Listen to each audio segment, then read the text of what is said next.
they can actually bring over to the side of Cambodia. So it's definitely interesting that Cambodia actually did that as well by picking. Okay, maybe not, because Angela can still, technically speaking, go to the middle lane. So there is still a little bit of ambiguity from the side of Cambodia's lineup. Yeah, I feel like this time around, there it goes, right? The Angeling is to be expected, knowing that the Angela was picked up first. So I feel like they're really gonna look for that hard carry type of hero to assure and make assure that they could go for the extra damage here. That would really be helpful for them moving forward. But again, when you think about it, this is really gonna be the case for Cambodia, given that they've also locked in the Gatot Kacha, which could be a stopper to the link. So with that pickup, they have limited the options for Saudi Arabia, which is also the reason why it was going to be a Hylos and a Khalid pick that they got. Because those are two heroes that are really good in terms of team fight and also crowd control. So that's what they're looking forward to as of the moment. So at this point in time, with all of the bans being set out, with 1-1, Harith has been taken away from the side of Saudi Arabia, while for the side of Cambodia, no more Valentina, no more Faramis. Cambodia seems to really want to pick up that Rizla as well. It's a very tanky composition, but you gotta have to be really careful. Your lineup has got absolutely zero damage if you actually were to do that. Your EXP laner or your EXP lane will lose in damage, your roam will lose in damage, your mid lane will lose in damage. There's absolutely no priority in the lane whatsoever for anyone to realistically be able to feed any kind of damage and help the Tegami playing as the Ling to eventually pop off in the mid stages of the game. I think the best case scenario for Cambodia at this point is to go for the Nathan. The Nathan has magic damage as its primary damage dealt. So I feel like a balance between physical damage from the Ling and magic damage from the Nathan would be able to suffice it. At least it's gonna be easier for Cambodia to allocate the resources to who needs it the most. Because again, when you take a look at Saudi Arabia, they have a really well-rounded lineup as we speak.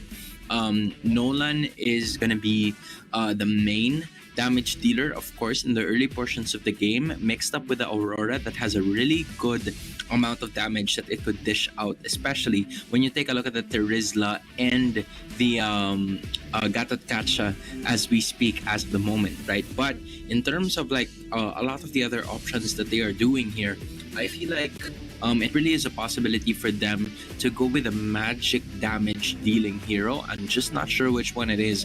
I'm still looking for the Nathan as we speak, but if they press on this Cyclops...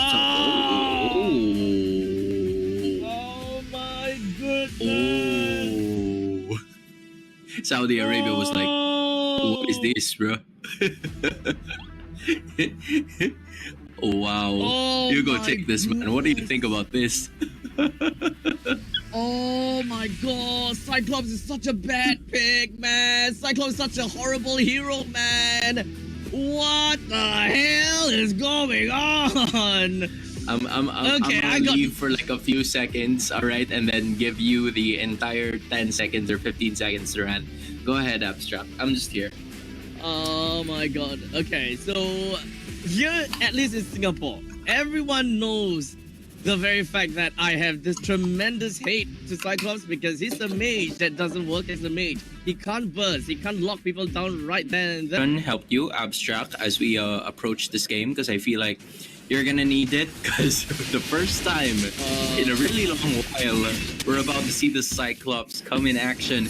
And not only that, she's also gonna be part of the gold lane, which is something that we don't usually see. And compared to, there in Singapore, I think a lot of people here in the Philippines would say that rank game Cyclops is a little OD. So I feel like that is gonna be the dependent on the case that's gonna happen here. But enough talking about the Cyclops, because UEE here is taking the brunt of the damage from Livin and Pink as we speak.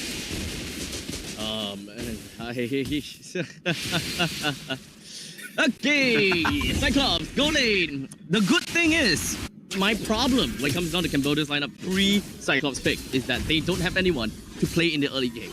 That was my main problem. No one in the early, no one in the mid stages of the game really works out. And I think, and I'm pretty sure that when it comes down to Cyclops, Cyclops is not as expensive as Nathan.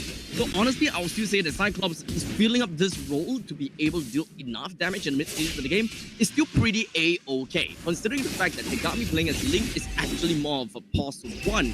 You put Cyclops into pause 2, then generally in terms of damage as well as a power spike, it all makes sense. But at this point in time, you might as well just put literally any other mage in the gold lane then. Lunox would have done a way better job than the Cyclops. I can't. Cyclops is gonna get a horrible scoreline by the end of the game. Look at this, right? That is a quick turn, considering that Cambodia still hasn't developed their very own situation here, knowing that most of their heroes just reached level 4 very recently. So Saudi Arabia has a quick advantage here with all of their members already reaching level 4. Meanwhile, when you take a look at the other side, Cambodia is starting to be the problem here.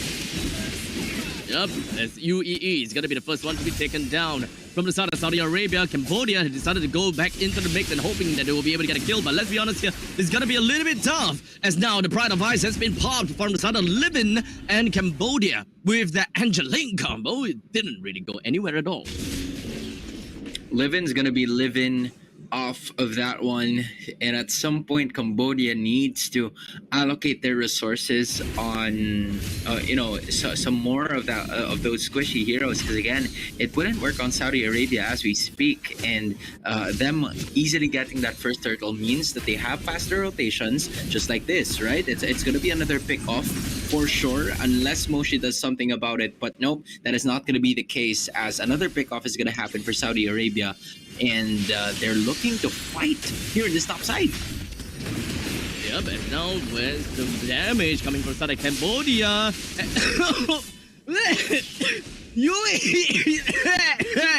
Why? He killed. Why are you fighting for your life, bro?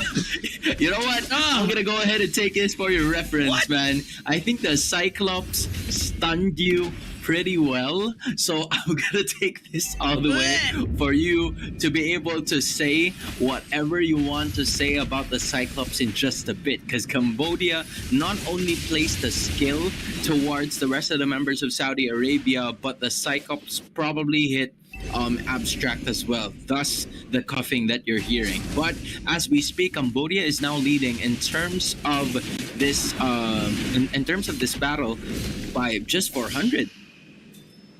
I absolutely despise this pick, man. It's not about the players, not about a coach, but it's just a hero pick altogether. But in the meantime, here we go. The AOG unfortunately did not land on anyone. On the Tempest of Blaze flies up to the sky, hoping they will be able to get a decent amount of kill. But Tegami is going to be the first one to be taken down. Well, Big is almost surviving just by the hair. Saudi Arabia, none of the members have been taken down at all.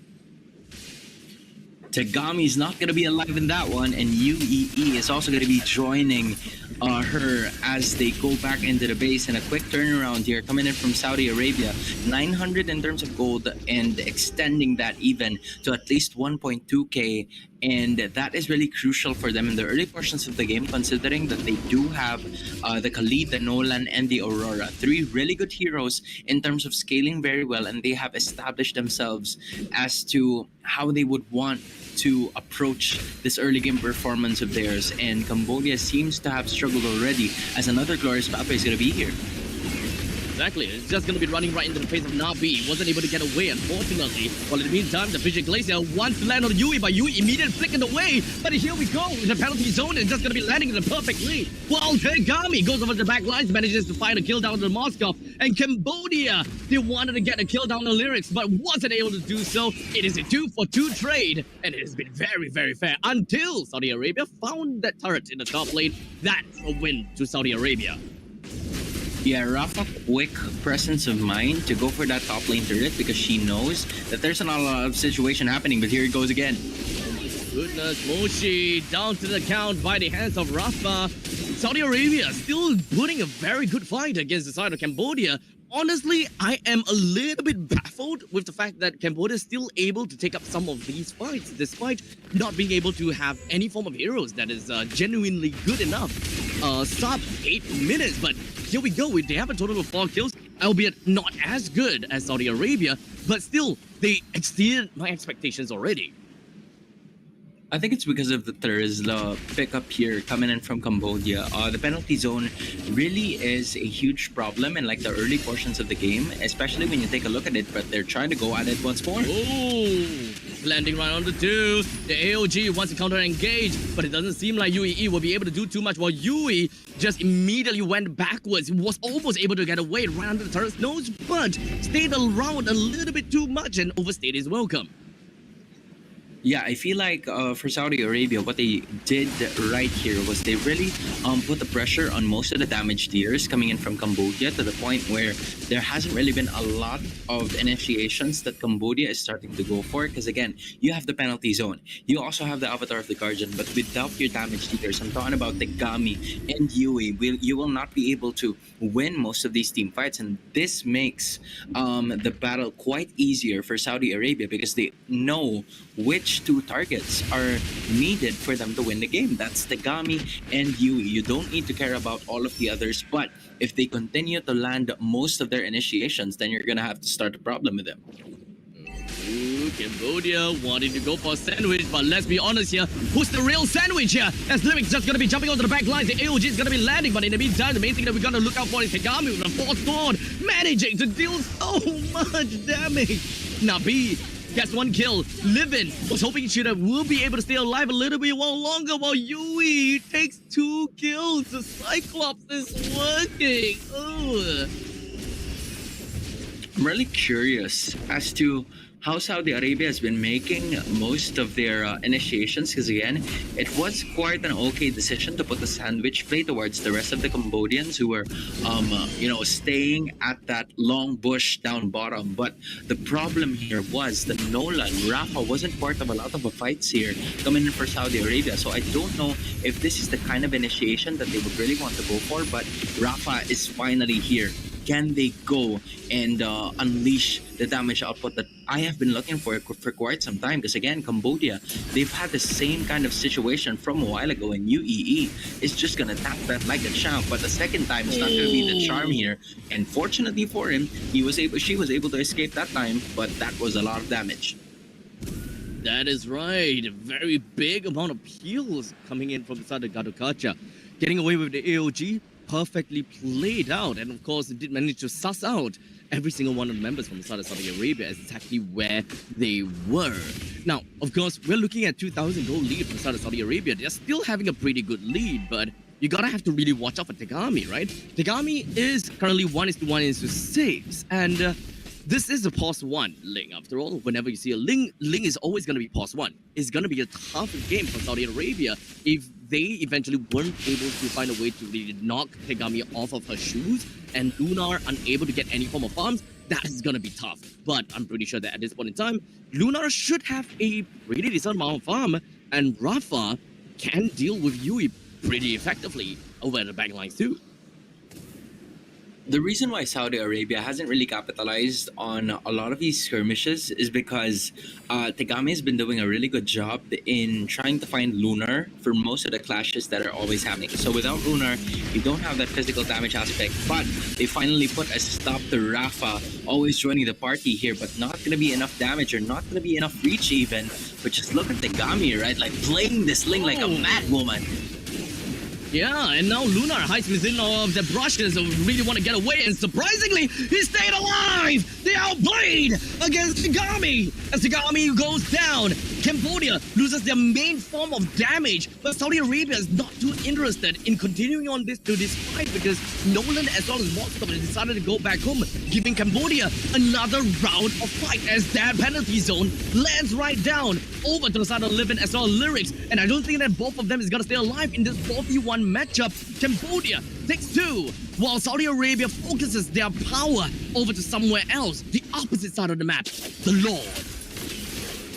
A lot of trades are happening in this game, and I feel like, you know, Saudi Arabia has had most of these calculations happening for them in this specific juncture of the matchup, as Lunar is going to be trying to go at it, but Pink is getting jumped on by Cambodia as we speak. And now Cambodia gets themselves the T1 turret in the middle lane. If they're able to defend this Lord well enough and make sure that none of these lanes eventually is able to take down their their tier 2, then it is all gonna be great for Cambodia because they would have a decent amount of lead. But Rafa over the back lines almost got a kill on Nabi, but Nabi flickers herself away to make sure that she's gonna get away from the main damage of Fracture, while Yui brings the limit down, while Tegami also manages to catch a really important kill on the side of Rafa. Cambodia, they hold down the fort. None of the members for the side of Cambodia went down. 0 casualty. What is going on here? How is Cambodia doing all of this? My goodness, I feel like the Cyclops from you is giving Abstract some wild flashbacks here. Because again, as you can see, Cambodia is, you know, so close to breaking that first inhibitor, and she's really making the damage felt here for Saudi Arabia. And these team fights are really not working for them as we speak. Because even though Livin is right there, she would, you know, save up. I feel like they're saving most of their skills longer than they would want to. We've seen the frigid glacier being used there, but just for them to be able to escape, and that is not the best case scenario. Because I feel like for Saudi Arabia, you'd love to use your skills as the opener. You'd want to be the initiators. You have the glorious pathway. You also have the raging sandstorm. So those were the kind of skills that I would expect that would be utilized just like this, right? But it is not going to the best heroes possible, because UEE is just gonna go and utilize that Avatar of the Guardian to get away from that team fight. 3 ultimates are really lost from Saudi Arabia. I think the Lord is not present just yet. This is... Damn! Saudi Arabia couldn't even bring down UEE despite using 3 ultimates, and now Tegami is just gonna go over to the backlines. Look at the massive amount of damage it's able to do on the Lunar. The main damage dealer is now down. The 2 remaining swords is able to land on the lyrics.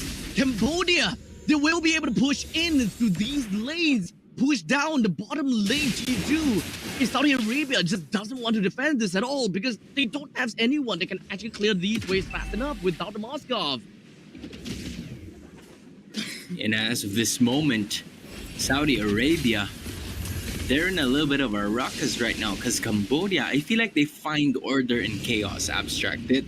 That's the game that they have been playing so far. I think Saudi Arabia has had a really distinct plan of trying to fight with a 4-man lineup here and just let Rafa roam around the map, flank into the back lines, and hope for the best. Meanwhile, Cambodia is all over the place, and there's someone trying to find Rafa and Lunar scattered around the different portions of the map, and that is exactly what has been happening so far, and they have capitalized on that ever since, because they not only are they leading by 5k in terms of gold, but they also got the Lord for themselves. Well, I'll be damned. Cambodia with a 5,000 gold lead. They've got the inhibitor turret in the middle lane taken down. They've got the Lord that is going to be working for them as well. The middle lane is going to be trampled like no tomorrow, and Cambodia is going to be super happy about that because the inhibitor turret in the top lane and the bottom lane is eventually going to eventually go down, right? And Cambodia, they're doing a massive amount of effort just to ensure that Saudi is going to be stuck within or the confines of their base. And Cambodia is doing a terrific job just to ensure that Saudi Arabia will have a tough time taking down the Lord. As you can see, the Lord with 25,000 HP walked right in. What it means, trying to stop how long down connect down on the lyrics, and of course, with the AOG living onto the living, that Pride of Ice just gonna be popped, but he's just gonna be fine for now. But the main body is going to be absolutely decimated from the side of Tegami with 3 swords that is gonna be allowing Tegami to get herself away from the confines of the fountain. Pink goes down to the hands of Yui. The Lord is almost going down, but Cambodia, the only thing that they have lost is UEE. Saudi Arabia lost to a gold lane Cyclops. There. I'm gonna give like the rest of the 30 seconds